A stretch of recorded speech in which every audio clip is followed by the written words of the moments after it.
देख रहे हैं लाइव 7। नमस्कार, लाइव 7 विशेष में आपका स्वागत है। मैं हूं ज्ञान रंजन। दोस्तों, आखिरकार हेमंत कैबिनेट का विस्तार हो गया है, यानी जो इंतजार था वो इंतजार खत्म हो गया है। हेमंत कैबिनेट में झारखंड मुक्ति मोर्चा से 6, आरजेडी से 1 और कांग्रेस से 4 मंत्रियों ने आज शपथ ली। राजभवन के अशोक वाटिका में शपथ ग्रहण समारोह हुआ। राज्यपाल संतोष कुमार गंगवार ने सभी मंत्रियों को शपथ दिलाई। अगर मंत्रिमंडल में आप देखेंगे तो प्रमंडलीय स्थिति, इसके अलावा जातिगत स्थिति, सभी को साधने का भरसक प्रयास किया गया है।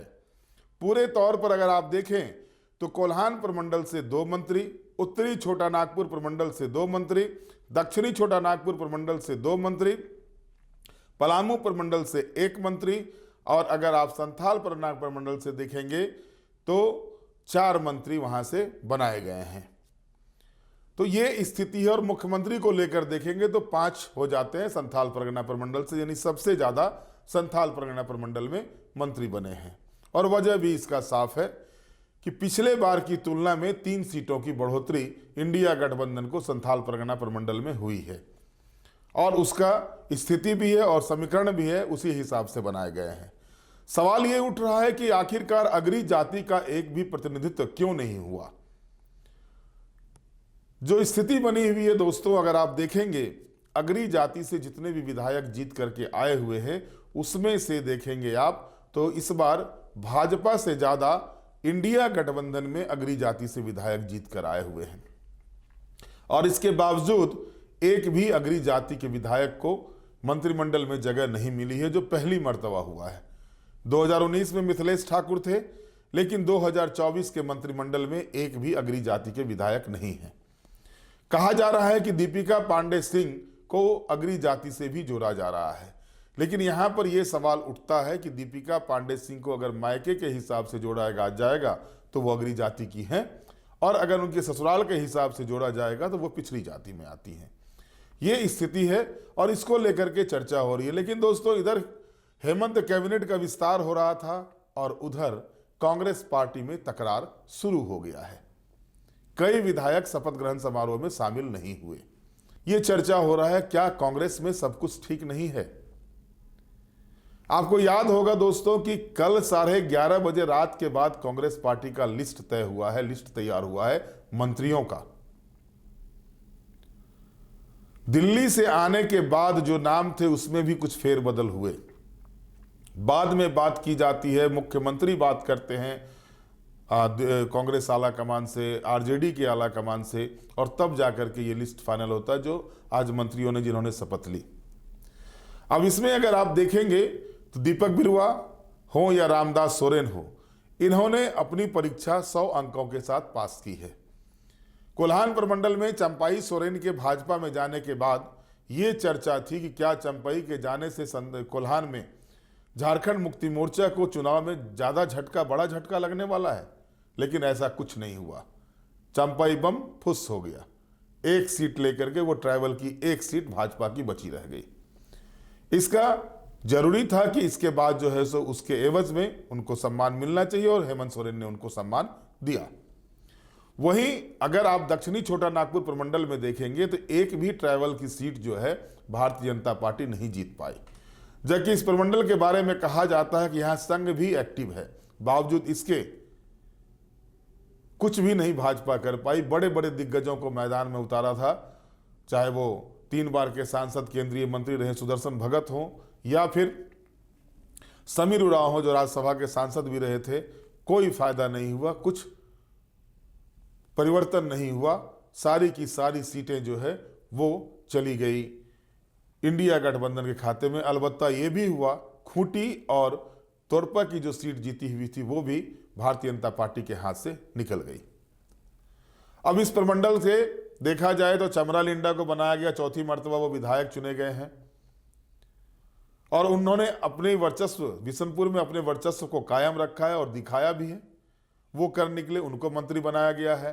शिल्पी नेहा तिर्की को बनाया गया है, उनके साथ जो है सो आदिवासी कोटा प्लस ईसाई कोटा, दोनों कोटा उनके साथ साधने का प्रयास किया गया है। राधा कृष्ण किशोर को पलामू प्रमंडल से मंत्री बनाया गया है, सीनियर मोस्ट विधायक हैं और उनको संसदीय जानकार में से जाना जाता है। झारखंड में अगर संसदीय जानकारों की लिस्ट होगी तो उसमें उनका भी नाम आएगा। अच्छे संसदीय जानकार है, उनको उनका लाभ मिला, उनकी वरीयता का लाभ मिला है। साथ ही साथ जो एससी से एक मंत्री को बनना था, सीनियरिटी में वो काफ़ी, सुरेश बेटा पहली मर्तबा जीते हैं, जबकि राधाकृष्ण किशोर 3 मर्तबा 1980 से विधायक रहे हैं, 3 मर्तबा कांग्रेस पार्टी से, 1 मर्तबा जदयू से और 1 बार भारतीय जनता पार्टी से पहले विधायक चुने जा चुके हैं और इस बार फिर वो कांग्रेस पार्टी, मतलब 6ठी मर्तबा वो विधायक बने हैं। उत्तरी छोटा नागपुर प्रमंडल में अगर आप देखेंगे तो उत्तरी छोटा नागपुर प्रमंडल से जो मंत्री बनाए गए हैं तो झारखंड मुक्ति मोर्चा से योगेंद्र प्रसाद और सुदीप्त कुमार सोनू दोनों ही हेमंत सोरेन के काफी विश्वास पात्र में से हैं। इन दोनों को बनाया गया है, दोनों ही पिछड़ी जाति से आते हैं और जो लड़ाई उत्तरी छोटा नागपुर में देखी गई थी, चाहे वो टाइगर जयराम महतो की बात हो, तो मुख्य रूप से देखा गया था पिछड़ी जाति के वोटों को गोलबंद करना और इसमें इन दोनों ने अपनी सफलता दिखाई थी। भाजपा और आजसू जहां शून्य पर आउट हो गई पिछड़ी जाति वाली सीटों पर, अगर आप देखेंगे उत्तरी, माफ कीजिएगा, शून्य पर तो नहीं, सीटें आई हैं, लेकिन महतो बहुल सीटों पर अगर आप देखेंगे तो शून्य पर आउट हो गई भाजपा और आजसू पार्टी। वहीं योगेंद्र महतो जो है सो जयराम की आंधी में भी अपनी सीट बड़े मार्जिन से निकालने में सफल हो गए। उसके बाद अगर आप आगे बढ़ते हैं, संथाल परगना की ओर जाते हैं, संथाल परगना से हफीजुल हसन अंसारी और इरफान अंसारी कांग्रेस से, इनको मंत्री बनाया गया है। हेमंत के काफ़ी करीबी हैं हफीजुल, उनको मंत्री पद दिया गया है और इरफान अंसारी अल्पसंख्यक कोटे से, कांग्रेस कोटे से आए हुए हैं। दीपिका पांडे सिंह को मंत्री बनाया गया है, वो भी संथाल परगना प्रमंडल से आती हैं और संजय प्रसाद यादव जो गोड्डा से हैं विधायक, उनको मंत्री बनाया गया है आरजेडी कोटे से। हालांकि चर्चा थी कि सुरेश पासवान को मंत्री बनाया जाएगा, लेकिन लाइव 7 ने पहले ही ये खुलासा किया था कि सुरेश पासवान का पत्ता कट गया और संजय प्रसाद यादव को ही मंत्री बनाया जा रहा है। लेकिन बड़ी बात यह है कि समाचार पढ़े जाने तक, ये विशेष शुरू किए जाने तक, अब तक हमारे पास या मीडिया के पास ये लिस्ट नहीं आई है कि किस मंत्री को कौन सा विभाग दिया जाएगा। और हम लोग इंतजार कर रहे थे कि विभाग का लिस्ट आ जाएगा तभी विशेष किया जाएगा, लेकिन अब तक लिस्ट जो है सो जारी नहीं हुआ है। लेकिन जो जानकारी मिल रही है, कांग्रेस कोटे में पुराने ही विभाग रहेंगे और इसमें आप देखिए 50% मंत्री जो है सो नए हैं। जाहिर है कि कांग्रेस पार्टी के पास पिछली सरकार में अगर आप देखेंगे वित्त वाणिज्य और इसके बाद खाद्य आपूर्ति, ग्रामीण विकास, कृषि मंत्रालय, आपदा प्रबंधन मंत्रालय, स्वास्थ्य मंत्रालय कांग्रेस पार्टी के पास था, तो ये मंत्रालय कांग्रेस पार्टी के पास ही रहेंगे, ये तय माना जा रहा है। और वित्त मंत्री के रूप में आप इस बार राधाकृष्ण किशोर को देखेंगे, राधाकृष्ण किशोर को वित्त मंत्रालय मिलने जा रहा है। वहीं दीपिका पांडे सिंह को माफ कीजिएगा, स्वास्थ्य मंत्रालय के साथ साथ संसदीय कार्य मंत्री बनाया जा सकता है। इरफान अंसारी के पास ग्रामीण विकास विभाग ही रहेंगे और शिल्पी नेहा तिर्की को कृषि विभाग, आपदा प्रबंधन विभाग दिया जाएगा, ऐसी सूचनाएं प्राप्त हो रही है।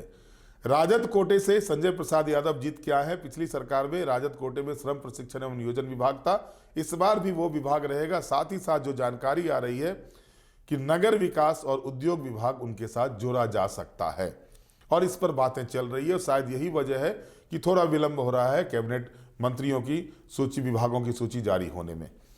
अब अगर आप झारखंड मुक्ति मोर्चा के कोटे से बात करते हैं तो झारखंड मुक्ति मोर्चा में सुदीप्त कुमार सोनू के पास जो है सो पीएचडी विभाग जा सकता है, सुदीप्त कुमार सोनू को पीएचडी विभाग मिल सकता है।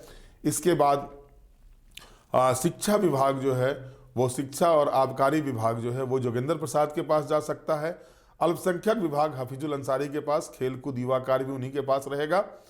रामदास सोरेन के पास जो पिछली सरकार में विभाग थे वही विभाग उनको रिपीट किया जा सकता है और जो परिवहन विभाग दीपक बिरुआ के पास थे वो विभाग रहेगा उनके पास ही। अब रही बात कि चमरा लिंडा जो मंत्रिमंडल में आए हुए हैं उनके पास कौन सा विभाग जाता है, ये फैसला होना बाकी है। जो अमूमन जो लिस्ट जो सूचनाएं सामने आ रही है उसमें इस तरह की चीज़ें सामने आ रही है। इसमें बहुत कुछ फेरबदल भी हो सकते हैं, मैं गारंटी नहीं दे रहा हूं कि ये विभाग ही रहेंगे, लेकिन कांग्रेस पार्टी के पास पुराने विभाग ही रहेंगे, ये तय माना जा रहा है। झारखंड मुक्ति मोर्चा के पास जो विभाग थे वो तो रहेंगे ही और गृह और कार्मिक विभाग जो है वो मुख्यमंत्री के पास ही रहेगा। साथ ही साथ अन्य विभाग जो किसी मंत्रियों को नहीं दिए जाएंगे वो मुख्यमंत्री के पास रहेंगे। लेकिन सवाल घूम करके ये आता है कि आखिरकार कांग्रेस पार्टी में जो है सो क्यों तकरार शुरू हो गई है। दोस्तों, कई सीनियर विधायक जो हैं सो जो थे, जैसे विल्सन कोंगारी जो है, नवन विल्सन कोंगारी, उनका चांस था मंत्री बनने का, अनूप सिंह का चांस था मंत्री बनने का, और लगातार पार्टी के प्रति इन लोगों ने काम किया था। इनका नाम कटा है। इसके अलावा प्रदीप यादव सीनियर मोस्ट विधायक है, रामेश्वर उरांव वित्त मंत्री रहे थे, उनको ना तो विधायक दल का नेता बनाया जा रहा है और ना ही उनको मंत्री बनाया गया है। तो ये नाराजगी की बातें सामने आ रही है। हालांकि मीटिंग हो रही है, विधायक दल की बैठक भी चल रही है कांग्रेस पार्टी की, मीर साहब विधायक दल की बैठक ले रहे हैं। कल हेमंत सोरेन ने कैबिनेट की भी बैठक रखी है संध्या 3 बजे से। कैबिनेट में कई महत्वपूर्ण मुद्दों पर फैसले हो सकते हैं, खास करके जो गैस का दाम 450 रुपया करने की बात कही गई थी, उस पर कैबिनेट मोहर लगा सकती है। एक बड़ा घोषणा था, क्योंकि भाजपा ने अपने घोषणा पत्र में 500 रुपये करने की बात कही थी, लेकिन इंडिया गठबंधन ने अपने घोषणा पत्र में 450 रुपये, जो 7 प्रण लिए थे इंडिया गठबंधन, उसमें से मैया सम्मान योजना का तो राशि 2500 हो गया, जो 11 तारीख को रिलीज होने भी जा रहा है सभी के खाते में। और इसके बाद जो है सो ये 450 रुपये वाला जो चीज़ था गैस वाला, वो होने जा रहा है। ये 2 चीज़ें होने जा रही है। और बजट सत्र में आपको अन्य घोषणाओं पर, चाहे वो ओबीसी को 27% आरक्षण देने की बात हो या 1932 आधारित खतियान नीति की बात हो, ये आ सकते हैं। तो कैबिनेट में कई महत्वपूर्ण फैसले हो सकते हैं और फुल टू कैबिनेट जो है सो हेमंत 2.0 का कल बैठने जा रहा है। बहरहाल आज के विशेष में इतना ही। आप हमारे साथ जुड़े रहें, हमें लाइक करें, सब्सक्राइब करें। बहुत बहुत धन्यवाद। नमस्कार।